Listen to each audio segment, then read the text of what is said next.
Assalamualaikum warahmatullahi taala wabarakatuh dan salam sejahtera. Okey, kepada anak-anak cikgu kelas 3 dedikasi dan juga 3 gemilang.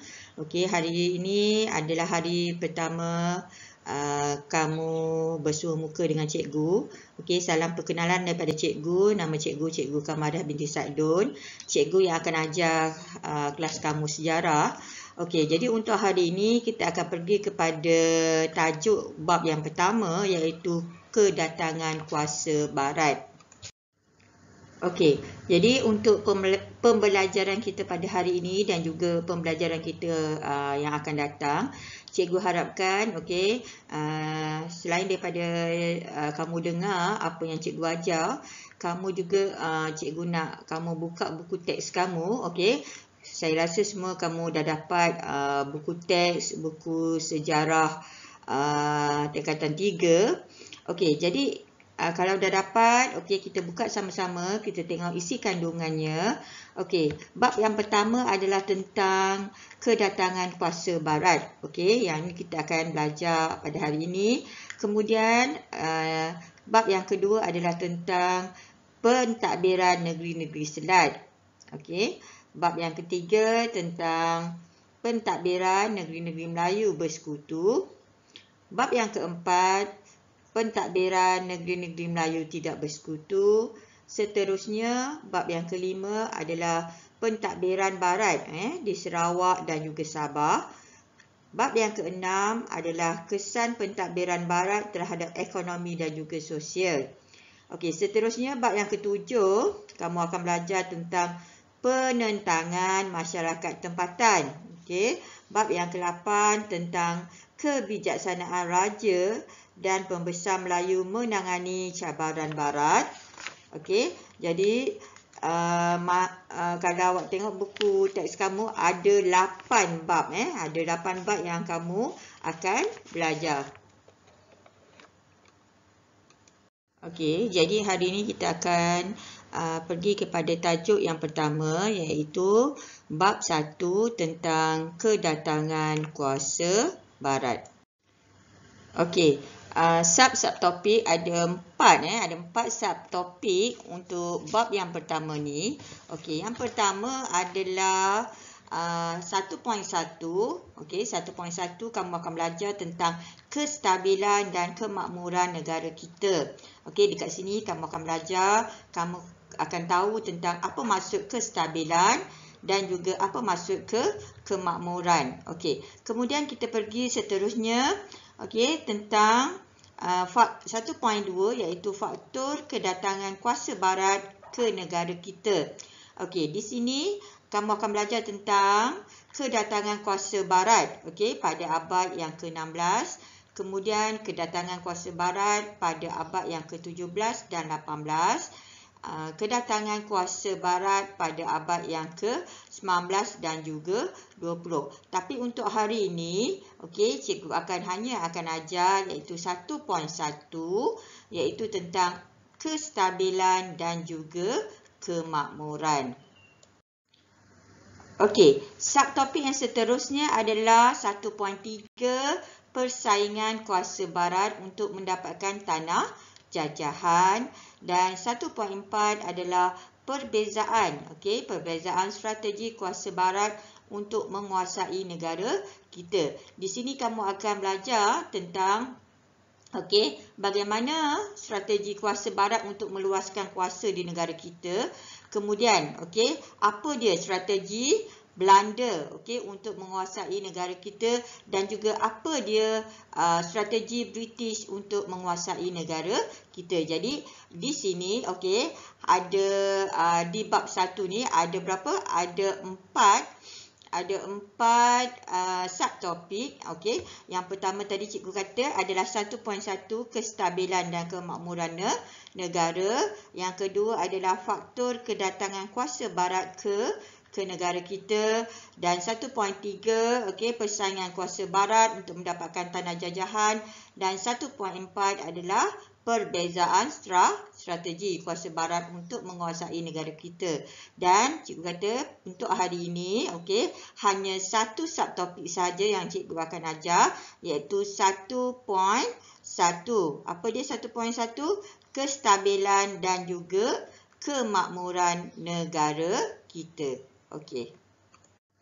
Okey, jadi untuk hari ini kita akan masuk kepada topik yang pertama, iaitu 1.1 kestabilan dan kemakmuran negara kita. Okey, kita pergi kepada maksud kestabilan. Okey, apa dia kestabilan? Apa yang awak faham tentang kestabilan? Stabil. Apa dia stabil? Okey, stabil ni kita boleh merujuk kepada apa? Satu keadaan. Okey, satu keadaan yang mantap, satu keadaan yang kukuh, okey, satu keadaan yang teguh, satu keadaan apa? Yang kita boleh kata kuat, stabil tu kuat, okey, kukuh. Lagi apa? Satu keadaan yang apa lagi? Nak ni lagi mantap, okey. Jadi negara kita telah mewarisi sistem pemerintahan beraja dan juga pentadbiran yang mantap. Okey. Sistem pentadbiran beraja telah diwarisi daripada zaman Kesultanan Melayu Melaka. Dan yang awak dah belajar dulu masa tingkatan 2, okey, sistem pemerintahan Kesultanan Melayu Melaka. Okey, kita tahu bahawa Kesultanan Melayu Melaka mempunyai apa? Sistem pentadbiran yang mantap. Jadi apa dia kelebihan ataupun kebaikan sesebuah negara yang mempunyai sistem pentadbiran yang mantap? Okey, sistem pentadbiran yang mantap ini, bila ada sistem pentadbiran yang mantap, adanya sistem perundangan, kemudian ada apa? Struktur sosial masyarakat yang tersusun, yang sistematik, menunjukkan apa? Pemerintahan itu dapat dijalankan dengan sistematik. Okey, disokong ada apa? Muafakat. Okey, ada persefahaman di antara golongan pemerintah dengan golongan yang diperintah. Siapa dia pemerintah? Pemerintah adalah terdiri daripada apa? Raja dan juga pembesar. Siapa pula orang yang diperintah? Okey, yang diperintah adalah rakyat. Okey. Okey, jadi kita pergi kepada sistem pemerintahan dan struktur sosial. Okey, corak sistem pemerintahan negara kita banyak mempengaruhi apa? Pembentukan susun lapis masyarakatnya. Jadi negara kita ni mengamalkan apa? Tadi cikgu dah kata, okey, negara kita mengamalkan sistem pemerintahan beraja, okey, yang diwarisi oleh daripada siapa? Daripada Kesultanan Melayu Melaka. Okey, bagaimana pula dengan Sabah dan Sarawak? Okey, Sabah dan Sarawak dia mempunyai sistem pemerintahan masyarakat tempatannya sendiri. Okey, kita akan lihat nanti bagaimana sistem pemerintahan masyarakat di Sabah dan juga Sarawak. Okey, jadi kita pergi kepada sistem pemerintahan dan struktur sosial. Okey, kita tengok sistem pemerintahan beraja. Okey. Kalau awak tengok di sini, Kalau awak tengok di sini, sistem pemerintahan beraja, hierarkinya di sini, Yang atas sekali, adalah siapa? Di setiap negeri yang memerintah, di setiap negeri adanya raja ataupun sultan. Siapakah raja ataupun sultan? Apa dia peranan raja ataupun sultan di setiap negeri? Raja ataupun sultan di setiap negeri berperanan. Baginda adalah siapa? Baginda adalah lambang kedaulatan sesebuah negara ataupun negeri. Jadi kerabat, kaum kerabat raja serta pembesar membantu dalam apa? Dalam pentadbiran dan melaksanakan perintah sultan. Jadi sultan ni di setiap negeri dia juga menjadi lambang ataupun ketua agama dan lambang perpaduan rakyat. Itu yang di atas sekali. Yang kedua, kalau awak lihat yang kedua adalah siapa? Yang kedua adalah golongan pembesar. Pembesar ini diletakkan di mana? Di daerah-daerah. Jadi di daerah ada pembesarnya. Apa peranan pembesar? peranan pembesar dia bertanggungjawab terhadap apa? Jajahan dia. Okey. Terhadap kawasan dia ataupun daerah yang dia duduki. Okey. Jadi apa tugas pembesar? Apa tugasnya? Tugasnya adalah menjaga keamanan, okey, kemakmuran, lagi apa lagi? Menjaga kestabilan, kemudian membantu mengekalkan kedaulatan negara. Okey, itu adalah tugas apa? Tugas pembesar di setiap daerah. Okey, contohnya di Johor. Awak duduk berada di mana? Di daerah Batu Pahat. Okey, ada lagi daerah lain di Johor yang awak tahu. Apa dia? Daerah Muar, okey. Daerah apa? Daerah Segamat, daerah apa lagi? Daerah Pontian, daerah Kota Tinggi. Okey, itu semua dah daerah yang ada di negeri Johor. Okey, kemudian kita pergi kepada yang bawah ni adalah apa dia? Yang bawah ni adalah penghulu. Okey, di mana penghulu ni duduk? Okey, penghulu adalah kita panggil dia ketua kampung adalah apa? Penghulu ataupun penggawa. Dia berada di mana? Dia berada di unit yang paling kecil, okey, dalam pemerintahan, sistem pemerintahan masyarakat Melayu. Dia adalah unit yang paling kecil iaitu kampung. Maksudnya dia yang mentadbir di kampung. Okey, siapa dia penghulu ni? Penghulu tugasnya adalah sebagai siapa? Sebagai orang pengantaraan. Orang pengantaraan untuk apa? Iaitu menyampaikan, dia menyampaikan arahan daripada raja atau pembesar kepada rakyat. Okey, dia yang sampaikan utusan, berita ke apa daripada pembesar ataupun sultan, okey, kepada rakyat ataupun orang-orang kampung. Jadi dekat sini, okey, cikgu ulang semula. Di hierarki ni yang atas sekali, okey, adalah sultan, kemudian pembesar. Pembesar di mana? Di daerah-daerah. Kemudian yang akhir sekali di mukim-mukim adalah ada siapa? Penghulu. Penghulu ni adalah orang pengantaraan yang menyampaikan apa? Titah perintah sultan ataupun arahan daripada sultan dan juga pembesar. Okey. Jadi kat sini, okey, apa dia tugas sultan? Sultan adalah merupakan lambang kedaulatan di setiap negeri ataupun negara. Okey, dan sultan juga adalah apa? Ketua agama, lambang perpaduan rakyat. Pembesar pula berada di setiap daerah untuk apa? Untuk melaksanakan tugas jaga, bantu siapa? Bantu sultan untuk pentadbiran. Okey, di sesebuah negeri. Okey, jadi seterusnya, okey kelas. Seterusnya kita tengok pula, okey. Kita tengok pula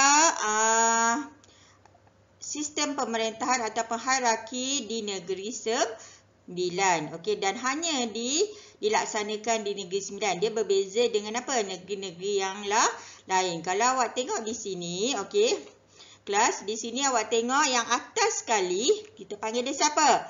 Adakah kita panggil dia sultan? Bukan. Okey, kita panggil dia, okey, bagi dia adalah yang tuan besar ataupun yang di-pertuan besar. Okey, itu yang di atas sekali. Okey, yang di bawah, okey, adalah undang. Kemudian lembaga, buapak dan juga akhir sekali yang di bawah sekali adalah anak buah ataupun ibu sokong. Okey, jadi di sini, okey, kalau awak tengok, okey, awak tengok rajah ni, okey, ada anak panah. Okey, anak panah daripada bawah ke atas. Okey, daripada siapa? Daripada anak buah ataupun ibu sokong, kemudian ada buapak, ada lembaga, undang dan yang tuan besar. Okey, kenapa ada anak panah daripada bawah ke atas, bukan daripada atas ke bawah? Okey, kita tengok di sini. Siapa dia ibu sokong ataupun anak buah? Okey, ibu sokong adalah siapa? Individu yang apa? Mengetahui memahami dan dia menghafal tentang apa? Asal usul jurai keturunan. Okey, di sebuah tempat di Negeri Sembilan ni dia ada banyak jurai keturunan dia. Okey, jadi orang yang mahir ni kita panggil dia ibu sokor. Okey, jadi ibu sokor ini, okey, tadi cikgu kata kenapa daripada bawah ke atas? Sebab okey, daripada anak buah dan ibu sokor ni, okey, mereka lah yang melantik siapa? Buah pak. Okey, mereka melantik buah pak. Kemudian buah pak melantik siapa? Lembaga. Okey, kemudian apa dia? Lembaga melantik undang. Okey, melantik undang. Bukan undang-undang ya. Melantik undang. Okey, kemudian akhir sekali undang akan melantik yang apa? Yang tuan besar ataupun kita panggil yang di-Pertuan Besar. Okey, ini hanya ada pemerintahan ini adalah hierarki ini hanya wujud di Negeri Sembilan. Okey kelas. Jadi kita pergi pada sistem pemerintahan di Sarawak. Okey, sistem pemerintahan di Sarawak okey terbagi pada dua iaitu sistem apa? Sistem kita panggil dia sebagai sistem kesukuan dan juga sistem kesultanan. Okey, untuk awak ingat, okey, tadi cikgu lupa nak cakap, okey, untuk awak ingat macam di Negeri Sembilan tadi, okey, di Negeri Sembilan tadi ada apa? Yang Tuan Besar Negeri Sembilan, okey. Kemudian undang, lembaga, buah pak dan juga anak buah. Jadi, kalau awak nak ingat, awak ingat senang je. Apa dia? Wulba. Apa dia? Y adalah Yang Tuan Besar. Kemudian U adalah undang tadi. Okey. L adalah lembaga. B adalah buah pak. Dan A adalah anak buah. Jadi apa dia kalau nak ingat? Yulba. Okey. Di Sarawak pula kalau awak nak ingat, senang je nak ingat. Okey. Sistem pemerintahan di Sarawak. Sarawak ni ada 3 suku kata. Sarawak. Okey. 3. Okey, Sarawak. Jadi awak ingat. Okey, bila kata 3, okey, dia punya sistem pemerintahan dia 2. Okey, kita tengok pula di Sabah nanti macam mana. Okey, sistem pemerintahan di Sabah, ada berapa sistem pemerintahan di Sabah? Okey, sistem pemerintahan di Sabah ada apa-apa? Cuba tengok. Ada 3 iaitu sistem kesukuan, sistem kesultanan, sama juga di Sarawak pun ada. Tapi ada satu penambahan iaitu sistem ketua bebas. Jadi kalau awak nak ingat, okey, dekat Sabah ni ada 2 suku kata. Sabah. Okey, 2 kan? 2, jadi ada berapa sistem dekat Sabah? 3. Jadi 2, 3. Tadi Sarawak 3 kan? Berapa sistem dia? 2. Okey, terbalik. Okey. Jadi dekat sini sama. Okey, Sabah ada juga sistem kesukuan. Ada juga sistem kesultanan. Tapi cikgu kata tadi apa penambahan dia? Ada sistem ketua bebas. Okey. Kita nak tengok sesebuah negara itu stabil. Tadi kita nak tengok juga sebuah negara itu ada sistem pemerintahan yang sistematik. Betul? Okey. Okey, sesebuah negara yang stabil mesti ada sistem apa dia? Sistem pemerintahan yang sistematik. Okey. Kemudian dia mesti ada apa? Perundangan. Okey, dia mesti ada perundangan. Jadi negara kita okey telah mempunyai sistem perundangannya yang sendiri. Jadi okey, pada zaman Kesultanan Melayu Melaka lagi okey terdapat apa? 2 jenis undang-undang. Okey, terdapat 2 jenis undang-undang. Okey, kita tengok okey ada undang-undang yang kita katakan dia undang-undang yang tidak bertulis. Okey, apa dia undang-undang tidak bertulis? Undang-undang yang tidak bertulis ni kita panggil apa? Adat. Okey, undang-undang bertulis adalah okey contohnya undang-undang apa? Undang-undang apa? Undang-undang Hukum Kanon Melaka, Hukum Kanon Pahang, Undang-Undang 99 Perak. Okey, ini adalah undang-undang bertulis. Kalau undang-undang tak bertulis, okey, kita panggil dia sebagai adat, iaitu adat perpatih, okey, yang diamalkan di Negeri Sembilan. Kemudian ada adat Temenggung. Okey, di Sarawak dan Sabah, okey, di Sarawak dan Sabah, peraturan hidup ataupun undang-undang berdasarkan apa? berdasarkan adat yang diamalkan secara tradisi. Okey, secara apa dia tradisi? Turun-temurun. Okey, melalui apa? Melalui kepercayaan masing-masing. Okey, seterusnya kita nak tengok sesebuah negara itu stabil atau tak. Okey, kita tengok hubungan luar. Okey, di mana negara kita, okey, kita dapat lihat apa? Mempunyai hubungan dengan apa? Dengan negara luar. Okey, dalam bentuk apa? Dalam bentuk ekonomi, politik, okey, dan juga sosial. Okey. Dan pemerintah di negara kita berjaya apa? Berjaya manfaatkan hubungan dengan apa? Pedagang British. Okey, dan juga Belanda untuk kepentingan negeri masing-masing. Jadi, kebijaksanaan pemerintah tempatan menjalinkan hubungan apa? Hubungan diplomatik, okey, dan perdagangan yang menyebabkan apa? Menyebabkan, okey, mereka dapat meluaskan pengaruh daripada apa? Melindungi daripada ancaman musuh. Okey, kita dapat memajukan ekonomi negara dan juga menstabilkan sistem pemerintah. Okey, jadi dekat sini saya ulang semula, okey, untuk tadi, okey, apa dia kestabilan? Okey, hari ini kestabilan adalah apa? Satu keadaan yang kukuh, yang mantap. Jadi sesebuah negara, okey, yang stabil, yang kukuh pentadbirannya, kita tengok daripada segi satu pentadbiran.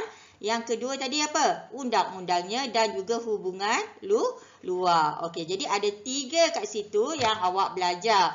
Okey, tentang apa? Kestabilan. Okey, jadi kita pergi kepada yang kedua. Tadi awak dah belajar tentang apa kelas? Kestabilan. Okey, sekarang kita pergi pula kepada kemakmuran. Okey. Di sini kemakmuran, okey, negara kita ni terkenal dengan apa?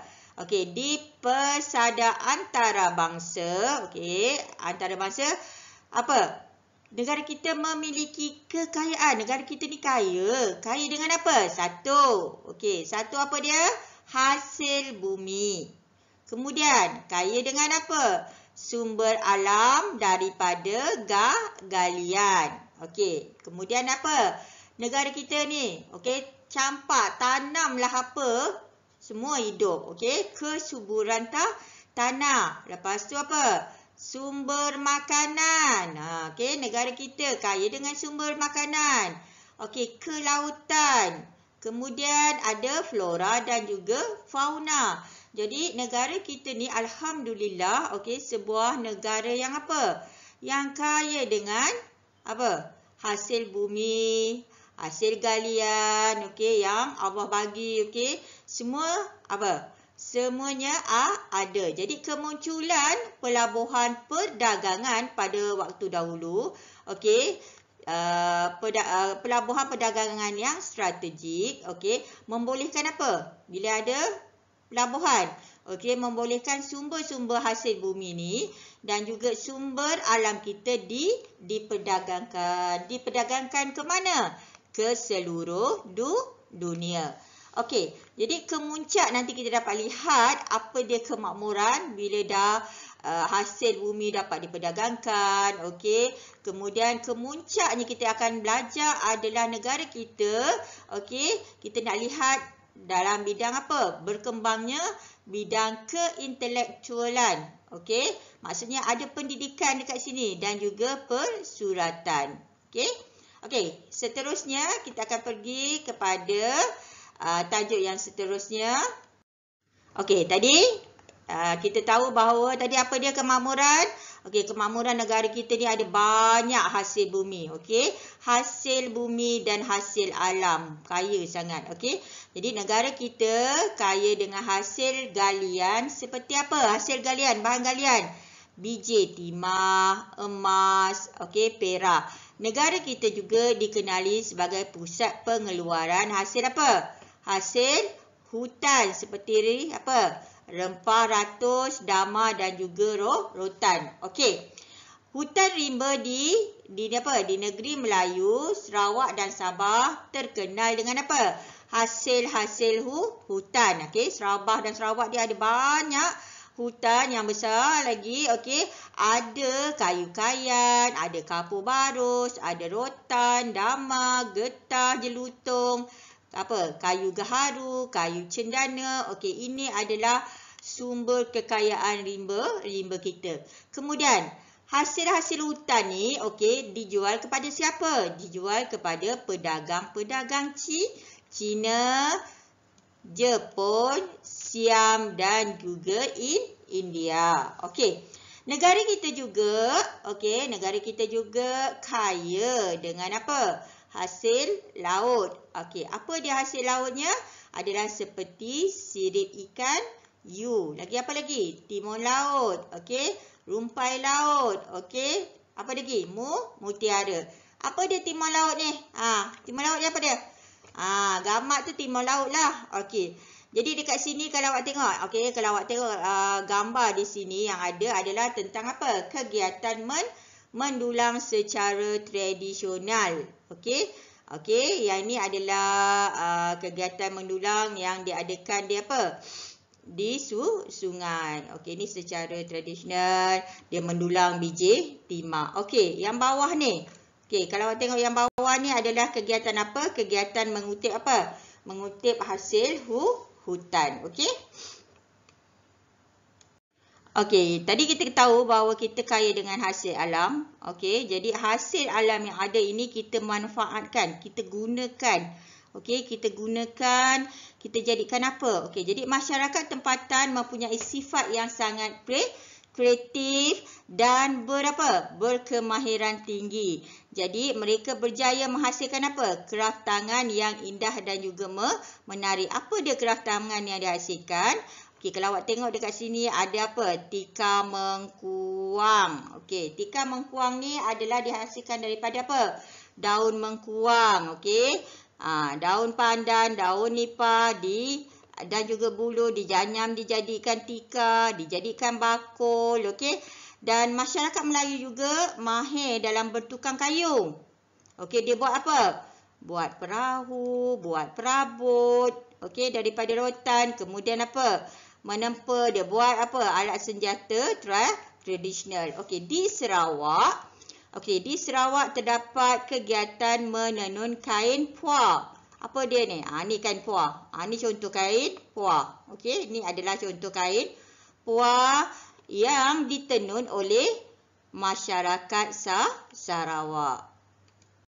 Okey, yang menjadikan kemakmuran sesebuah negara itu selain daripada kita kaya dengan hasil hutan, kaya dengan hasil bumi, okey, kita juga mempunyai sistem ekonomi yang teratur. Okey, sistem ekonomi yang teratur di mana sumber kita eksploitasi, sumber yang alam semula jadi yang ada, kemudian kita apa? Kita jual, kita majukan ekonomi, okey.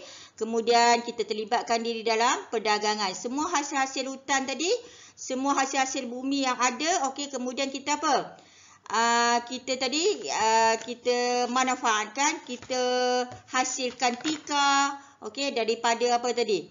Daripada buluh, daripada daun mengkuang, iaitu hasil bumi tadi, hasil alam. Okey, kita hasil alam tadi kita telah jadikan satu produk, okey, yang sangat kreatif. Kemudian kita apa? Kita jual. Kita jual. Jadi kita boleh apa? Majukan ekonomi, okey, dan terlibat dalam perdagangan. Jadi kita juga mempunyai apa? Pelabuhan. Okey. Kita mempunyai pelabuhan, kita mempunyai mata wang, kita ada sistem percukaian, ada sistem timbangan dan juga ukuran yang menjadikan sistem ekonomi kita apa? Satu sistem yang teratur. Okey, jadi bila kata sistem ekonomi, saya kata tadi dia mesti ada perdagangan, okey, ada urusan jual beli, okey, dan mesti ada tempat untuk apa? Untuk berjual beli tersebut, okey, iaitu apa? Pelabuhan dan juga okey, kita mempunyai pelabuhan yang strategik. Okey, contohnya pelabuhan di mana? Di Johor, Kedah, lagi apa nak? Kelang, Melaka yang menjadikan pusat perdagangan di timur dan juga di barat. Jadi siapakah yang mengurus di pelabuhan? Okey, siapakah mengurus urusan pelabuhan? Kita panggil dia sebagai Syah Bandar. Jadi apa yang diperdagangkan? Tadi hasil buminya, okey, hasil alam dia, okey, ada buah keras, kemudian ada kayu manis, kemudian ada cengkeh, okey. Jadi ini adalah barangan yang apa? Diperdagangkan di pelabuhan. Okey, daripada segi urusan perdagangan, kita juga ada, okey, timbang, sukat dan juga ukur. Okey, cuba tengok kat sini, okey. Timbang, sukat, ukur di masyarakat Melayu, dia gunakan apa? Leng, kepol, okey. Kal, cupak, gantang. Ini adalah timbangan masyarakat Melayu. Kemudian kalau masyarakat Cina, ada apa? Katil, ada tahil, ada pikul. Okey, kalau masyarakat India ada saga, mayam, bungkal, kati. Okey, bila ada kedatangan British, okey, pengaruh barat, dia membawa pengaruh, okey, apa? Timbangan dia, sukat dia, kita panggil oun, pound, tan, okey, gilin. Okey, ini adalah sukatan ataupun timbang ukur yang ada di masyarakat di tanah Melayu pada waktu itu. Okey, jadi untuk memudahkan lagi urusan perdagangan, mesti ada apa? Mesti ada mata wang. Okey, jadi mata wang ni bermula dengan menggunakan, sebelum ada mata wang, kita gunakan apa? Pertukaran barang ataupun sistem barter. Kemudian barulah ada digunakan apa? Wang logam, iaitu wang timah dan juga emas. Okey, kat sini awak tengok contoh-contohnya. Okey, mata wang Mas Kedah, kemudian ada mata wang apa? Kelantan, okey. Kemudian ada juga mata wang Terengganu ataupun kita panggil duit pitih Terengganu. Okey, jadi mata wang ni digunakan dalam perdagangan. Okey. Okey, jadi untuk melancarkan lagi sistem perdagangan dan supaya dapat memajukan ekonomi, okey, kita perlu ada sistem percukaian. Apa dia sistem percukaian? Sistem percukaian adalah cukai adalah bayaran yang dikenakan apa? Cukai adalah bayaran yang dikenakan ke atas apa? Hasil perlombongan, pertanian, hasil hutan dan juga perdagangan. Jadi cukai ini merupakan apa? Pendapatan kepada pemerintah dan disalurkan untuk apa? Memakmurkan negeri. Okey. Maksudnya kat sini, okey, awak faham tak? Cukai-cukai yang kena bayar ni, okey, cukai perlombongan pertanian yang rakyat kena bayar. Okey, cukai itu untuk apa? Itu adalah pendapatan negara. Dan pendapatan negara ni, okey, pemerintah dia akan apa? Dia akan salurkan untuk apa? Makmurkan negeri tersebut daripada hasil yang kita dapat tu. Itu yang dapat apa? Kita bangunkan negeri, okey, dengan apa? Melengkapkan infrastruktur yang ada di dalam sesebuah negeri. Okey, jadi kemuncak kepada kemakmuran kita sesebuah negara itu, okey, sesebuah negara itu dapat dilihat bila dia kata makmur, okey, dengan adanya apa? Wujudnya kemuncak kepada kemakmuran adalah kegiatan keintelektualan. Okey, dekat sini, okey, kita akan belajar tentang pendidikan tidak formal dan juga pendidikan formal. Okey, kalau awak tengok buku teks awak, muka surat berapa? Yang tentang pendidikan tidak formal. Okey, kita tengok sama-sama. Muka surat. Okey, muka surat 8. Okey, tentang pendidikan tidak formal. Apa dia pendidikan tidak formal? Okey, pendidikan tidak formal merupakan apa? Pendidikan awal ataupun asuhan yang ada dalam institusi keluarga. Jadi kanak-kanak ni, okey, akan diajarkan tentang apa? Tentang kemahiran. Contohnya apa? Kemahiran bercucuk tanam, menangkap ikan, okey, bertukang dan menghasilkan kraft tangan. Jadi, okey, mereka juga akan diajarkan apa? Ilmu agama. Okey, seperti berpekerti mulia, cara berkawan, menjaga maruah. Okey, itu semua adalah pendidikan tidak formal yang mak ataupun ayah awak ajarkan di rumah. Okey, pendidikan tidak formal diberikan melalui apa? Okey, kadang-kadang melalui pantun, melalui peribahasa, melalui pepatah, pantang larang ataupun cerita-cerita rakyat. Okey. Jadi dekat sini, contohnya macam cerita rakyat, cerita apa? Cerita si tanggang anak derhaka. Jadi kat situ ada banyak pengajaran yang awak dapat perolehi. Okey, itu adalah pengajaran tidak formal. Okey, di Sabah dan Sarawak, kita tengok kalau di Sarawak, pendidikan tidak formal diperolehi melalui apa? Cerita-cerita lisan yang berkaitan tentang siapa? Tentang amalan dan juga kepercayaan turun-temurun sesuatu etnik di Sarawak. Misalnya apa? Diajarkan cara berburu dan juga apa? Meramu hasil hutan. Begitu juga di Sabah. Okey, kanak-kanak diajarkan untuk apa? Diajar untuk bagaimana untuk memburu, kemudian memanjat, memancing, menyumpit.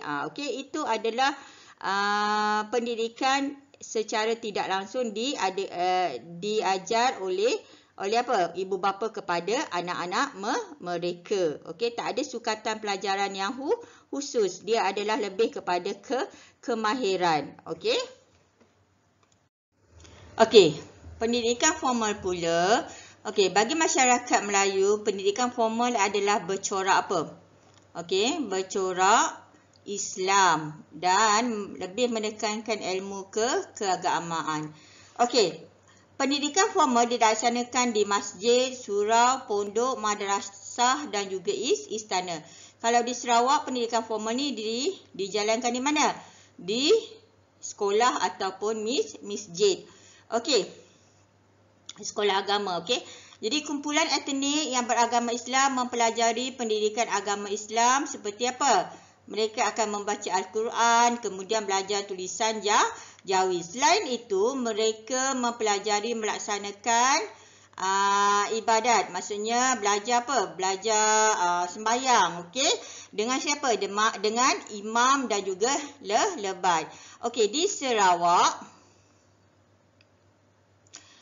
di Sabah, pendidikan secara formal adalah amat terhad dan etnik yang beragama Islam akan belajar membaca Al-Quran dan belajar menulis Jawi di surau, pondok dan juga di rumah guru agama. Okey, pendidikan formal ni selalunya kalau di istana. Okey, di istana apa yang dia belajar adalah tentang hal politik ataupun sistem pentadbiran negara. Okey, kalau di pondok-pondok, contohnya di madrasah, madrasah dia mempunyai sukatan pelajaran dan dilaksanakan secara kelas. Okey, dia ada apa? Diawasi oleh mudir iaitu guru besar. Okey, dan diselia oleh jawatan kuasa keuangan. Okey, itu adalah pendidikan formal. Dia ada sukatan pelajaran dan ada tempat khusus untuk belajar. Okey, bukan belajar di rumah. Okey, dia ada tempat khusus, ada orang yang mengajar, ada guru yang mengajar mata pelajaran. Okey.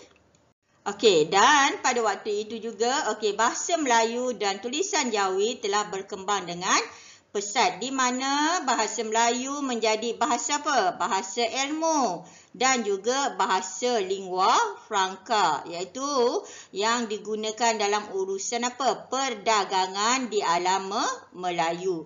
Selain itu, bahasa Melayu juga telah membuktikan di mana dapat menyampaikan apa? Ilmu agama dan juga ilmu pengetahuan yang tinggi. Jadi ada terdapatnya apa? Karya-karya kesusastraan kesusasteraan. Okey, karya-karya kesusasteraan yang yang antaranya adalah apa? Kalau awak tengok kat situ. Okey, Tufat Al-Nafis, Gurindam 12, Misa Melayu dan juga Datuk Merpati Jepang. Okey, jadi dekat sini, okey kelas, jadi apa yang awak belajar hari ini adalah tentang apa? Tentang kestabilan dan juga kemakmuran. Apa dia kestabilan? Tadi awak dah belajar, okey, dalam satu negara yang stabil perlu ada sistem apa? Pemerintahan yang sistematik. Sebab tu awak perlu tahu ada sistem beraja, ada apa hierarki tadi di setiap apa negeri tadi awak dah dapat lihat. Kemudian ada apa tadi? Perundangan dan juga hubungan luar. Itu adalah tentang kestabilan. Okey, kemakmuran pula, okey, kita dapat lihat di mana terdapatnya apa? Kekayaan sumber alam di negara kita. Kemudian sumber alam ini telah dieksploitasi dan apa? Kita jadikan dia sebagai apa? Satu barangan yang apa? Berguna, bermanfaat. Okey, contohnya kalau ada pokok daun mengkuang, kita jadikan apa? Jadikan tikar. Kemudian kita apa? Hasil tersebut kita perdagangkan. Okey, kita ada juga sistem ekonomi, kita ada juga yang terdiri apa? Ada perdagangan, ada pelabuhan, okey, ada timbangan, okey, alat timbangan, ada sistem percukaian, okey, yang menjadikan apa? Sebuah negara yang makmur dapat menjalankan hasil, maksudnya yang diperdagangkan tu kita dapat apa? Hasil untung. Keuntungan itulah yang kita gunakan untuk apa? Memajukan sesebuah negeri ataupun negara. Okey, jadi seterusnya kemuncak kepada kemakmuran. Okey, sesebuah negara itu makmur, kita apa? Berkembang pula dalam bidang pendidikan, iaitu pendidikan formal, tak formal. Okey, tak formal awak dah tahu tadi apa dia? Pendidikan yang apa? Okey, yang lebih kepada kemahiran yang diajar oleh ibu bapa. Okey, contohnya okey, yang diajar di rumah yang bentuk kemahiran seperti apa? Bercucuk tanam, memasak, lagi apa lagi? Memburu. Okey, jadi itu adalah kemahiran tidak formal. Ada pula pendidikan formal yang diadakan di sekolah-sekolah, di madrasah, okey, di istana, ada tempat belajar, okey, lebih khusus, lebih banyak belajar tentang berkaitan tentang agama, dan bahasa Melayu menjadi bahasa ilmu, bahasa lingua franca. Begitu juga dengan tulisan Jawi. Okey, dan adanya penulisan karya-karya kesusasteraan yang menunjukkan apa? Perkembangan dalam bidang bahasa Melayu itu sendiri. Okey kelas.